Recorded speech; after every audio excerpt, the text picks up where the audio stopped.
Bismillahirrahmanirrahim. Assalamualaikum warahmatullahi wabarakatuh. Alhamdulillahi rabbil alamin. Wabihi nasta'in ala umuri dunya waddin.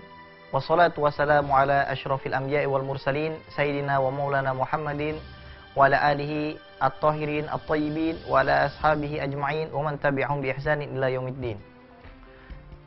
Puja dan puji syukur kita panjatkan kehadirat Allah Subhanahu wa taala, yang mana dengan rahmat, berkat dan inayahnya kita dapat bersama-sama bermuajahah dalam episode kali ini untuk melanjutkan pembahasan kita yang kemarin.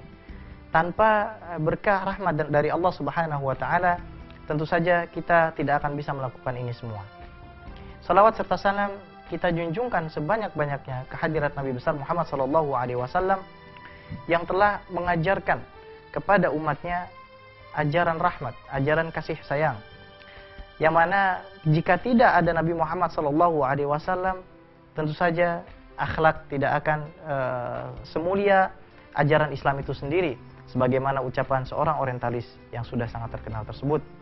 Yang mana Islam pada saat itu, sebelum Islam turun, dunia dikelilingi oleh begitu banyak peradaban, yaitu Romawi, ada Sparta, kemudian juga ada Persia, Yunani, dan juga India.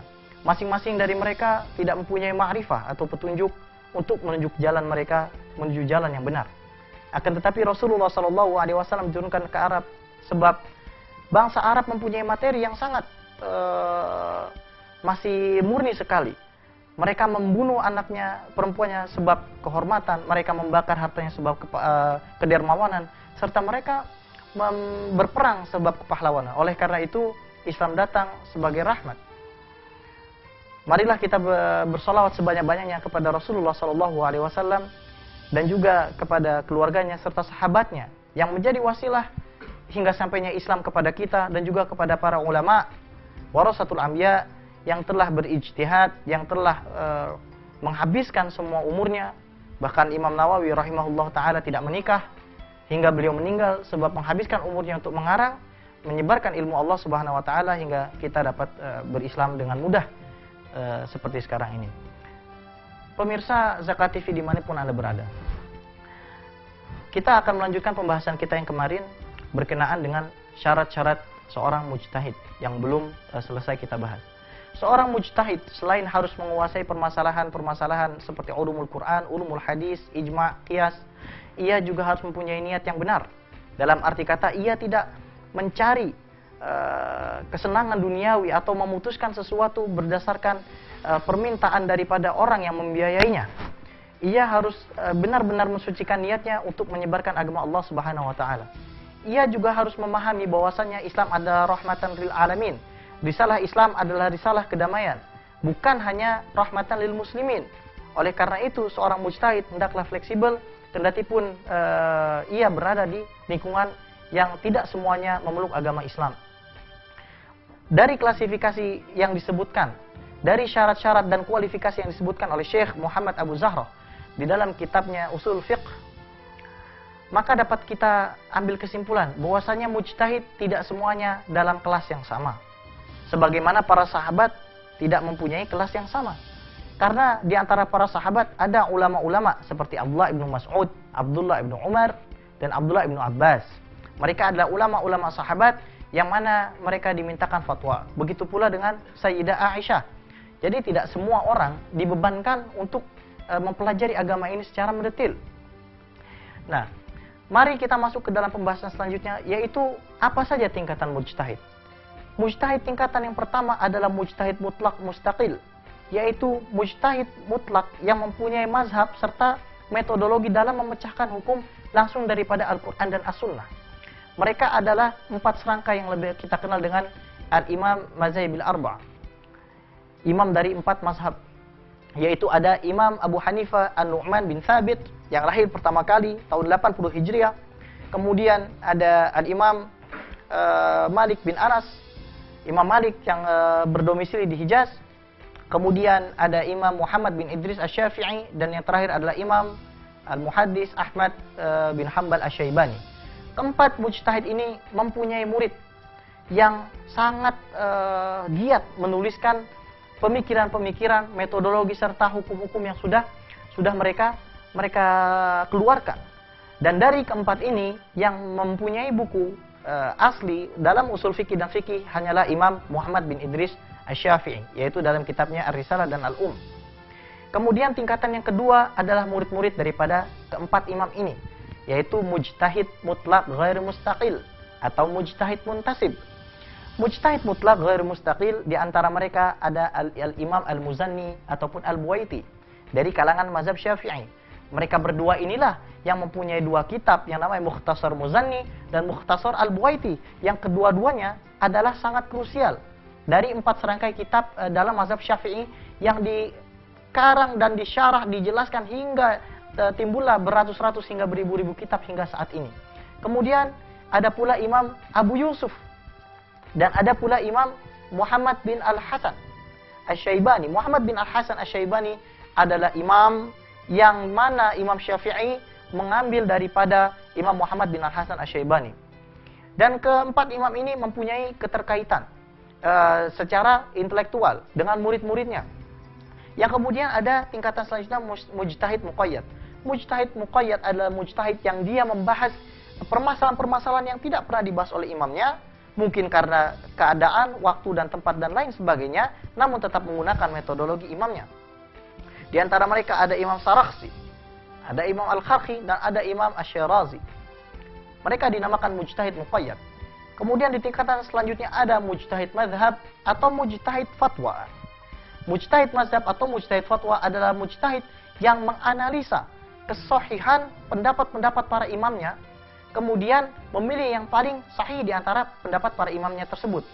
Ada yang kita kenal imam besar yang bernama Imam Abdul Ma'ali Al-Juwaini, guru daripada Imam Ghazali yang termasuk daripada mujtahid mazhab. Imam Al-Juwaini mempunyai kitab yang bernama Nihayatul Matlab.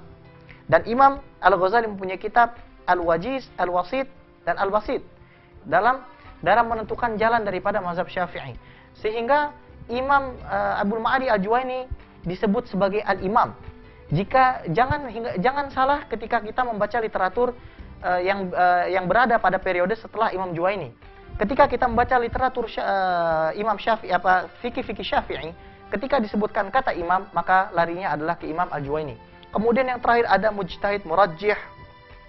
Mujtahid murajjih adalah mujtahid yang mereka menganalisa pendapat para imamnya, yang mana yang paling sesuai dengan masyarakatnya dan paling otentik. Di antara mereka adalah Imam An-Nawawi dan Imam Ar-Rafi'i, yang keduanya dikenal sebagai Asy-Syaikh. Ketika kita membaca literatur mazhab Syafi'i dan menemukan kata Asy-Syaikh, terhitung sejak mereka menuliskan buku, maka sudah pasti lari ke mereka berdua. Nah, dari sini insya Allah subhanahu wa ta'ala, atas apa yang sudah kami nukilkan, dari apa yang sudah dicatat oleh Dr. Wahbah Az-Zuhairi dalam kitabnya Fiqhul Islami wa Adillatuh, halaman 47-48, tentang Maratibul Mujtahid. Insya Allah kita akan lanjutkan kepada bab pembahasan tentang taklid dan mazhab itu sendiri, serta talfiq jika waktu memungkinkan. Maka tetaplah bersama kami, pemirsa Zakat TV yang berbahagia dimanapun Anda berada.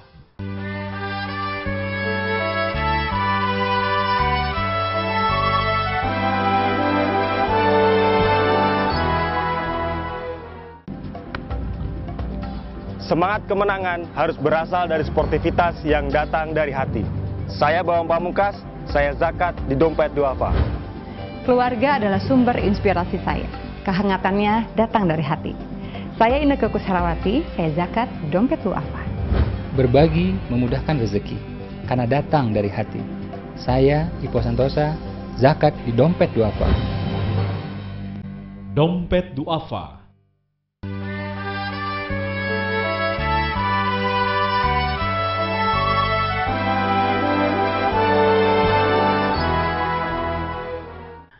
Pemirsa Zakat TV yang dimuliakan Allah Subhanahu wa ta'ala dimanapun Anda berada. Alhamdulillah kita telah membahas apa syarat-syarat daripada mujtahid dan apa saja tingkatan daripada mujtahid tersebut. Karena dengan membahas itu kita dapat mengklasifikasikan atau menemukan siapa orang yang patut untuk kita contoh. Siapa orang yang patut dijadikan pedoman. Dan mencontoh ini lebih dikenal dengan taklid. Setelah kita mengetahui bahwasannya tidak semua orang berhak untuk mengeluarkan fatwa ataupun berijtihad, maka kita sampai kepada pembahasan taklid. Taklid secara definisi artinya i'mal qaulil ghairi bila hujjah. Mengamalkan perkataan seseorang tanpa ada hujjah, atau mengetahui kesahihan hujjah tersebut tapi mengamalkannya juga. Artinya dalam definisi ini dapat kita sadari bahwasanya taklid itu sendiri tidak terbatas kepada orang awam. Seorang alim yang mengetahui kesahihan hujjah itu sendiri, mengetahui kesahihan istidlal daripada istimbat ulama, maka dia termasuk juga seorang muqallid, termasuk saya. Ketika saya menyampaikan hal seperti ini, saya statusnya adalah seorang muqallid yang bertaklid kepada para ulama, kepada para guru-guru yang mereka pun akhirnya mempunyai sanad kepada Rasulullah SAW. Setiap orang pasti bertaklid. Setiap orang tidak bisa dipungkiri pasti bertaklid. Tidak terkecuali siapapun.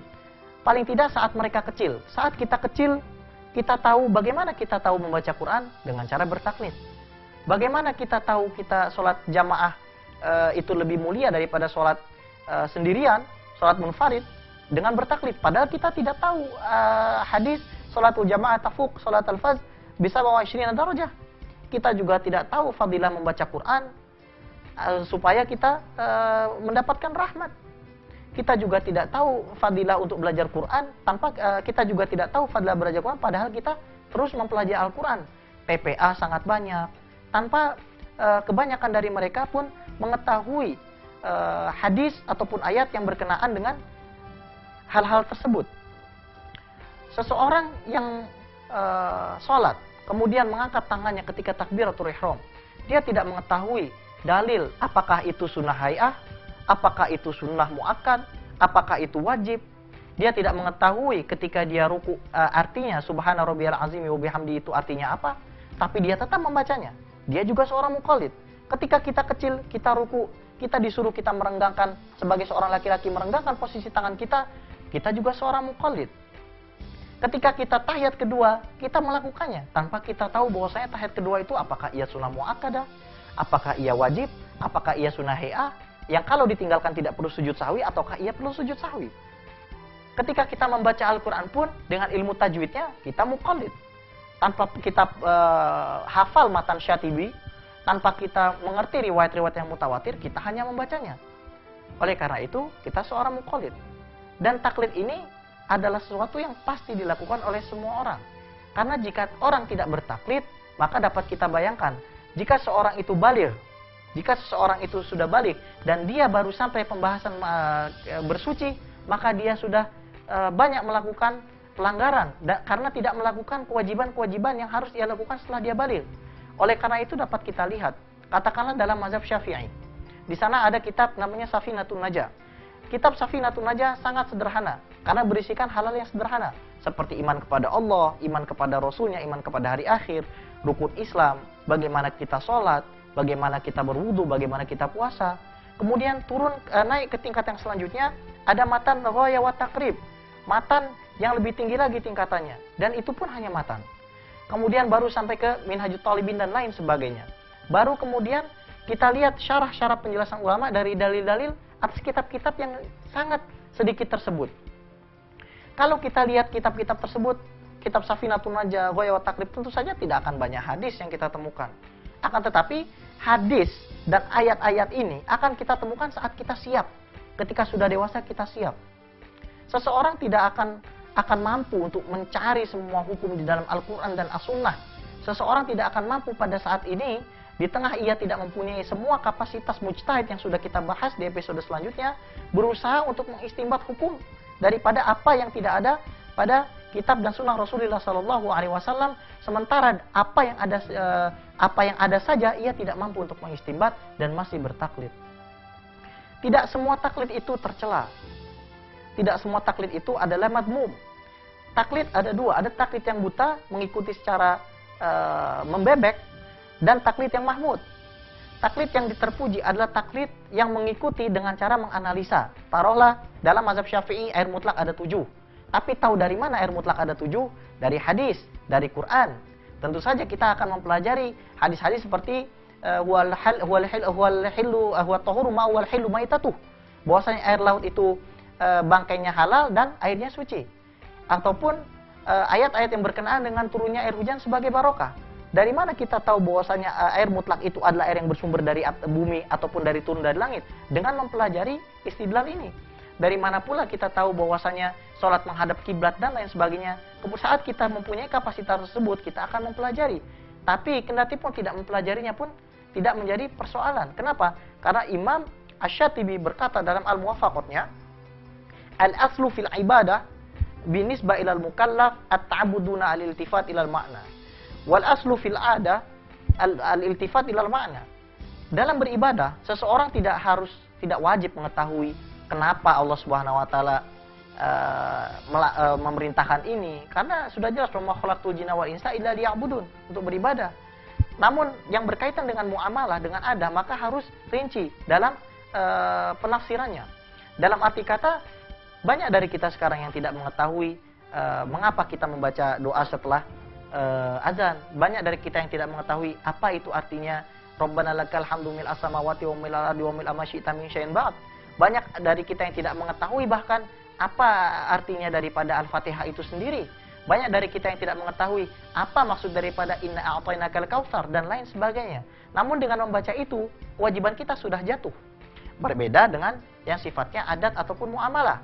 Yang bersifat adat dan muamalah, kita harus lebih terperinci. Bahkan Al-Imam An-Nawawi rahimahullahu ta'ala, ketika sendalnya hilang, beliau mengejar pencuri yang mengambil sendalnya, serta mengatakan, Qul qabiltu, katakan bahwasanya kita telah berakad, aku memberikan ini. Karena dalam kaidah fikih sendiri, kita akan mempelajari yang dinamakan dengan al-aslu fil kalam al-haqiqah. Bagaimana mungkin seseorang mengatakan, aku menghadiahkan kepadamu rumah ini dengan membayar 500 juta? Tidak mungkin. Oleh karena itu kita memperhatikan daripada akad. Dan sebab itulah Imam Nawawi mengatakan bahwa akad itu sangat penting.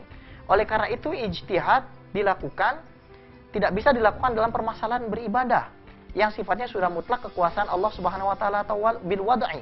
Tapi ijtihad dapat dilakukan seperti mengembangkan fikih sosial, fikih muamalah dan lain sebagainya. Pemirsa Zakat TV yang berbahagia, kita lanjutkan di sesi selanjutnya. Kita insya Allah akan membahas soal mazhab dan talfiq. Maka jangan kemana-mana, tetap bersama kami.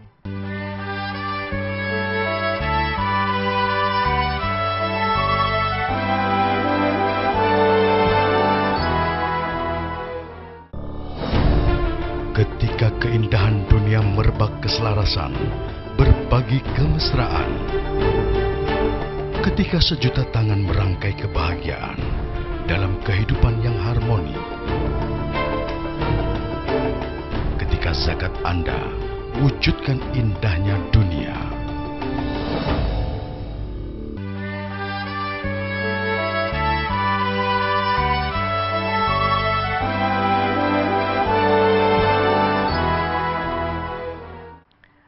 Pemirsa Zakat TV yang dimuliakan oleh Allah Subhanahu wa taala, alhamdulillah kita masih bisa bertemu dalam sesi kali ini untuk melanjutkan pembahasan yang sebelumnya masih mengenai taklid dan bermazhab serta talfiq.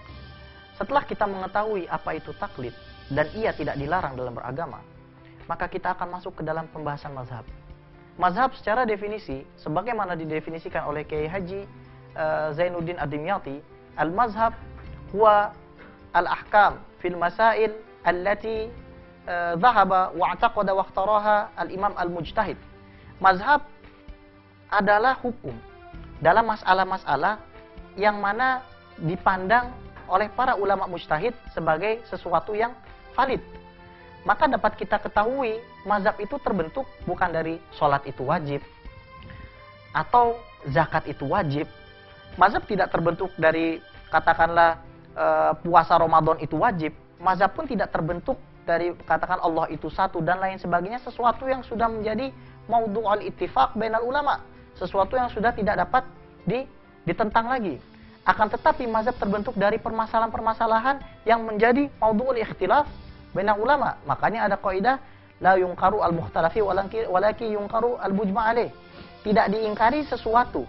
Artinya tidak bisa ijtihad membatalkan ijtihad yang lain. Al-ijtihad la yunqadu bil ijtihad.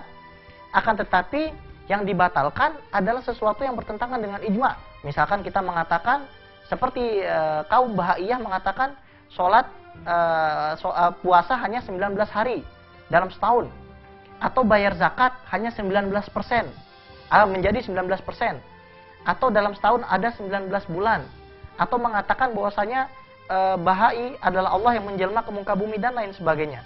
Akan tetapi mazhab yang mu'tabar terbentuk dari masalah-masalah fikih, seperti apakah setengah akhir bulan Sya'ban harus berpuasa atau tidak, bagaimana cara menentukan hisab ataupun ru'yah, dan lain-lain sebagainya. Itulah bentuk daripada sebuah mazhab. Dan sebagaimana Allah Subhanahu wa taala firmankan, tidak semua orang harus untuk menguasai permasalahan agama ini. Makanal mu'minuna diyanfiru kafatan falaula nafara min kulli firqatin minhum ta'ifatul yatafaqahu fid din wa liyunziru qaumahum idza raja'u ilaihim la'allahum yahdharun. Tidak sepatutnya setiap orang Islam itu pergi ke medan perang. Mengapa tidak sebagian golongan dari kaumnya memperdalam agama supaya mereka dapat memperingatkan kaumnya ketika mereka kembali agar mereka waspada. Dari sini dapat kita ambil beberapa faidah. Yang pertama, bahwasannya tidak semua orang harus memperdalam agama. Yang dikatakan di sini hanya sebagian orang saja. Jika semua orang ingin menjadi ulama, siapa yang akan menjadi petani? Siapa yang akan menanam beras?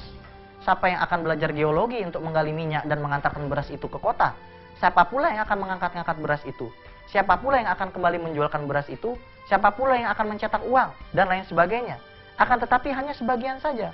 Oleh karena itu, seorang alim tidak berhak mengatakan dirinya itu lebih baik daripada kaum sosialnya.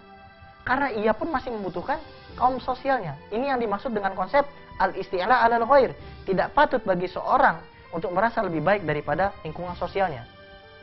Kemudian, sudah pasti bermazhab ini ada metodologinya. Metodologi bermazhab, yang pertama adalah mazhab qauli, yang kedua adalah mazhab manhaji. Mazhab qauli adalah memecahkan persoalan dengan cara mengambil perkataan ulama sebagai dalil, atau yang kita lebih kenal dengan terma ilhaq. Kalau kita kenal qiyas, ilhaqu amrin mansusin ala hukmihi, ilhaqu amrin ghairi mansusin ala hukmihi bi amrin mansusin ala hukmi listiraki ma fi illatil hukm, itu yang mansusnya di Quran dan Sunnah. Ilhaq adalah menganalogikan sebuah hukum dengan apa yang sudah dikatakan para ulama sebagai sumber. Kemudian ada mazhab manhaji. Mazhab manhaji adalah mazhab yang berusaha untuk memecahkan permasalahan dengan menggunakan metodologi para ulama mujtahid itu sendiri. Dan pada perkembangannya ternyata bermazhab itu sangat indah sekali. Karena dengan bermazhab ternyata kita dapat keluar dari kepicikan kita.